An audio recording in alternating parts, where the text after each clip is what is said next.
अस्सलाम वालेकुम जी। जैसे कि तवक्को थी, हुकूमत ने तेल की कीमतों में इजाफ़ा कर दिया। 24 रुपये मज़ीद इजाफ़ा हुआ है और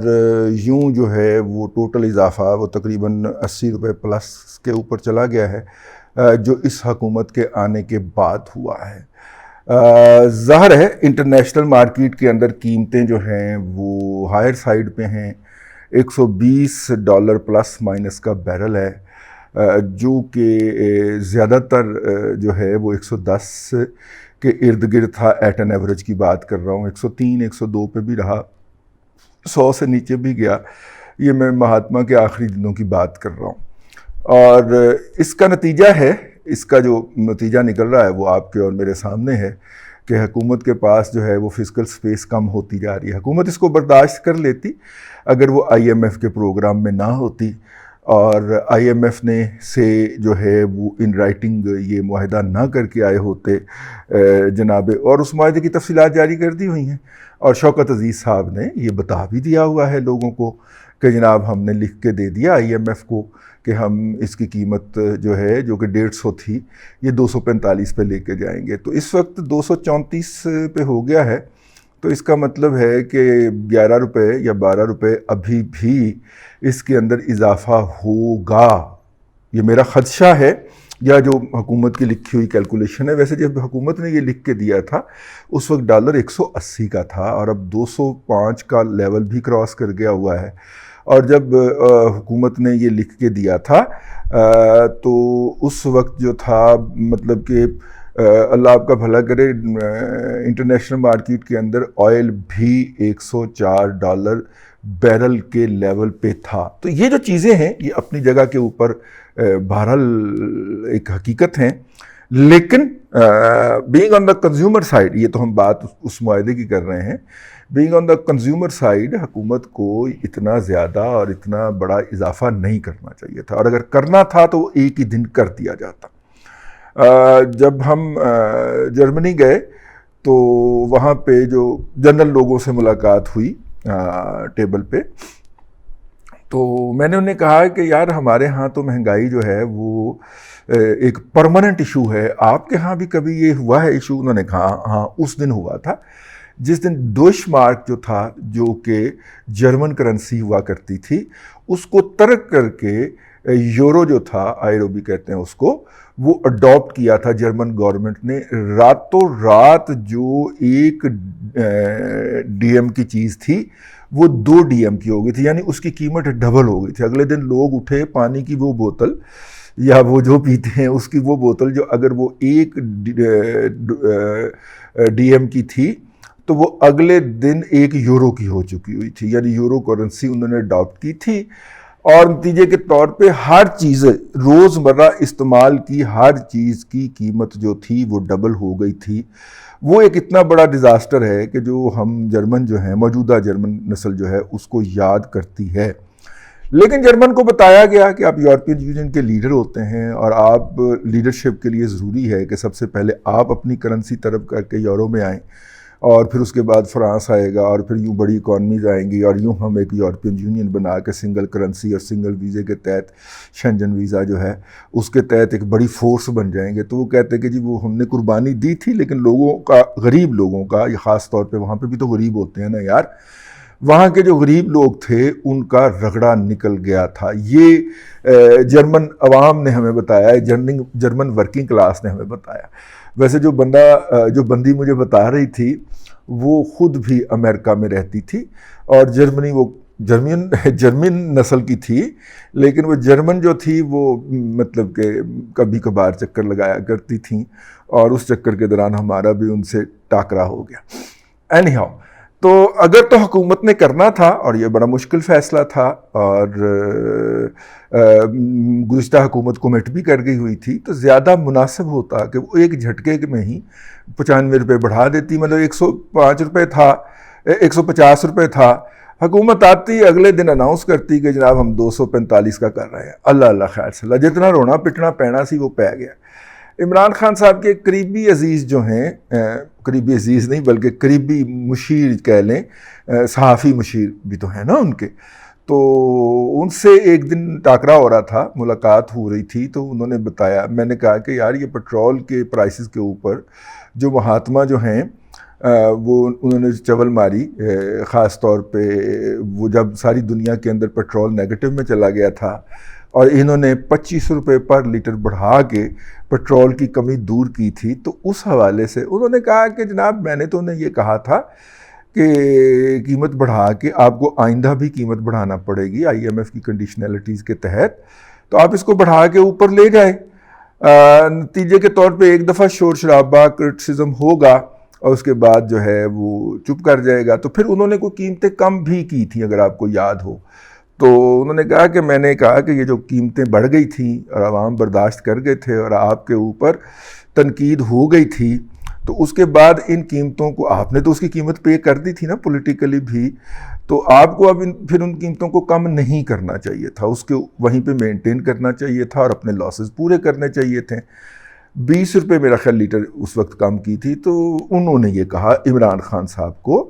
کہ یہ 20 روپے کم کرنے سے آپ کے گلے کے اندر کسی نے ہار نہیں ڈالے، ٹھیک ہے، آپ کی سوشل میڈیا ٹیم نے اس کو سیلیبریٹ کر لیا، لیکن اگر آپ اس قیمت کو وہاں پہ بھی مینٹین کرتے تو جو کاسٹ آپ نے پولیٹیکلی پے کرنی تھی وہ تو آپ کر چکے ہوئے تھے۔ اب یہی جو بات ہے، وہ جو عمران خان صاحب کے جو ہیں دوست ہیں یا ان کے قریبی جرنلسٹ ہیں، انہوں نے اس وقت ان کو کہی تھی، یہی بات جو ہے وہ خاکسار اس حکومت کو عرض کرنے کی جسارت کرتا، بلکہ انہی کے الفاظ ادھر کہ بھائی جان آپ کو پتا تھا کہ آپ کی قیمت جو ہے اس وقت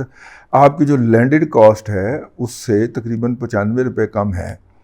تو وہ 95 روپے کم کرنے کے لیے آپ کو چاہیے تھا کہ آپ پہلے جھٹکے کے اندر ہی وہ کر دیتے، ٹھیک ہے، جتنا کچھ مطلب کہ اب جو قسط وار موت ہو رہی ہے تو وہ ایک ہی دم ہو جاتی ہے کہ جھٹکے سے ہی کام آگے ہو جاتا اور قوم جو ہے رو پیٹ کے چپ کر جاتی اس کے اوپر۔ بہرحال انہوں نے اذیت ناک موت، لمحہ لمحہ موت کا نسخہ پسند کیا مفتاح اسماعیل صاحب نے، جن کی گزشتہ دنوں گفتگو کے دوران منہ سے گالی بھی نکل گئی ہے، تو جس کا مطلب یہ ہے کہ ان کے اوپر کتنا پریشر ہے، کتنا وہ انڈر پریشر اپنے آپ کو فیل کرتے ہیں، تو ایک ہی دفعہ یہ پریشر لے لیتے۔ میری کیلکولیشن کے مطابق، جو کہ میں نے وہ IMF کا ڈاکومنٹ بھی پڑھا ہے اور جو کہ میں اس وقت کی لینڈڈ کاسٹ کی بات کر رہا ہوں، یہ جو ہے یہ 265 کے قریب ہونی چاہیے، لیکن اگر ہم IMF کے ساتھ جو ریٹن معاہدہ ہے اس کو بھی دیکھ لیں اور اس وقت اگر ڈالر کی قیمت کو جو فلکچویٹ کر رہی ہے 205 کے ارد گرد، اس کو نظر انداز بھی کر دیں تو ایون دین بھی 11 روپے کا 12 روپے کا فرق نکلتا ہے موجودہ قیمت سے، اور یہ قیمت بھی انہوں کو بڑھانی پڑے گی۔ اب اس حوالے سے جو سلور لائننگ یہ ہے کہ جب کسی بھی حکومت والے سے بات کی جاتی ہے کہ ٹھیک ہے یار وہ تو وہ کر گئے نا، تو آپ کے پاس کیا ہے، تو ان کا کہنا ہے کہ ہم آپ کو جولائی کے بعد، یہ جون چل رہا ہے، جولائی کے بعد جو ہے وہ ان قیمتوں کو نارملائز کرنا شروع کر دیں گے۔ میں کہا اللہ تعالیٰ آپ کی مہربانی، آپ اس کو نارملائز نہ کیجیے گا، ٹھیک ہے۔ اس کی وجہ یہ ہے کہ جب آپ نارملائز کرنے کی بات کرتے ہیں تو پتہ چلتا ہے کہ 10 روپے کم کر کے 50 روپے پھر آپ نے بڑھا دیے۔ مہاتما نے 20 روپے کم کیے تھے نا، مہاتما نے 20 روپے کم کیے اور اب ہمیں 84 روپے کی ٹھک گئی، تو آپ کم نہ کیجیے گا، مطلب اگر آپ نے کم کیا تو پتہ چلے گا کہ پھر آپ نے 100 روپے پر لیٹر قیمت بڑھا دی ہے۔ ویسے کیا دور ہے یار، کسی زمانے جب ہم نے موٹر سائیکل چلانا شروع کیا تو اس وقت 6 روپے لیٹر پیٹرول تھا، ٹھیک ہے، بلکہ ہاں 6 روپے لیٹر تھا، 5 روپے 90 پیسے تھا، 10 روپے وہ واپس نہیں کیا کرتے تھے، تو 6 روپے کا ہی پڑ جاتا تھا، اور 100 سے نیچے نیچے ٹینکی فل ہو جاتی تھی، بلکہ وہ کاواساکی جو ہوتا تھا بڑے ٹینک والا جو تھا موٹر سائیکل، اس کی جو ٹینکی تھی جو تھی وہ تقریباً 100 روپے کے ارد گرد 15 لیٹر کا تھا شاید وہ ٹینک، ٹھیک ہے۔ بہت سارے لوگوں کو اس بات کا شاید علم نہ ہو، تو مطلب کہ وہ پھر نیچے آ جاتے ہیں نا ہماری اصلاح کرنے کے لیے، ہمیں بتانے کے لیے کہ آپ غلط کہہ رہے ہیں، تو ٹھیک ہے ہم چپ کر کے برداشت کرتے ہیں، لیکن ایک غلطی برداشت نہیں ہوتی، وہ یہ ہے کہ اس قوم کو میں سمجھا کے مر گیا ہوں، لیکن پھر بھی آج اس کو دہراؤں گا پوری تلخی کے ساتھ اور پوری مستقل مزاجی کے ساتھ کہ بھائی جان، کھرب کا ترجمہ ٹریلین نہیں ہوتا، खरब का तर्जमा ट्रिलियन नहीं है जाहिल के बच्चों, खरब का तर्जमा ट्रिलियन नहीं है, 10 खरब 1 ट्रिलियन होता है, ठीक है। लेकिन नहीं, हर दफा नीचे आ गए। नई नस्ल जो है ना वो चले, जिनको आज पता चलेगा वो तो समझ जाएंगे, लेकिन नई नस्ल आके ना तो वो फिर अपनी जहालत का इश्तिहार लगा के जाएगी। यार जिनको ट्रिलियन और खरब का तर्जमा नहीं पता, आपस में कंपैरिजन नहीं पता, इस कौम ने मिट्टी से खेत तरक्की कर दी है यार। खरब का तर्जमा ट्रिलियन नहीं होता मेरे भाई, 1/10 ऑफ द ट्रिलियन होता है। ट्रिलियन 1000 अरब रुपए को कहते हैं और 100 अरब को खरब कहते हैं, ठीक है। अब देखिए ना, 1.8 ट्रिलियन जो है वो हुकूमत को रुपया इस वक्त फौरी तौर पे ज़रूरत है कि वो अगले माह के लिए ईंधन दरामद कर सके, ठीक है। अब मेरा मतलब है कि बाहर से भी आता है, पाकिस्तान के अंदर भी 40% तक हम पैदा करते हैं अपनी ज़रूरियात का, लेकिन बाहर से जो आना है उसकी मैं बात कर रहा हूँ। और जो है इसका मतलब है कि 18 खरब से ज़ायद या 1.8 ट्रिलियन इसकी ज़रूरत है जो हुकूमत ने बाहर से मंगवाना है। चाचू की चलाकियाँ और फुर्तियाँ जारी हैं जी। गुज़िश्ता दिनों चाचू ने जब ये पेट्रोल कह रहा हूँ, खुदरी तेल की कीमतें जो हैं वो डबल से भी 600 से भी क्रॉस कर गई, तो फिर मतलब कि इतला है कि उन्होंने इंडस्ट्री को बुला के पूछा कि भाईजान की मसला है, तो उन्होंने कहा कि जी वो इंडोनेशिया ने किसी वजह से अपना जो पेट्रोल कह रहा हूँ को पाम ऑयल की बरामद के ऊपर पाबंदी लगा दी थी। अब ज़ाहिर है बहुत बड़े बड़े लाल भुजक्कड़ बैठे होते हैं, सोशल मीडिया ने तो हर एक को तबसरा निगार बना दिया। जब अपरूट किया या उखाड़ा अपने मुल्क में से रबर, तो मलेशियन ने जो था वो पाम ऑयल काश्त किया उन जगह के ऊपर, और जब वो इससे भी ग्रेजुएट कर गए तो फिर उन्होंने पाम ऑयल वहाँ से जब अपरूट करने का फ़ैसला किया तो उन्हें अल्टरनेट जगह जो दी वो इंडोनेशियंस ने दी। तो इंडोनेशिया के अंदर जहाँ पे कि उनका अपना मतलब कि इंडोनेशिया ने खुद भी उसकी कल्टीवेशन की हुई थी, लेकिन वहाँ पर जो फॉरेन इन्वेस्टमेंट आई इस शोबे में वो मलेशिया की थी।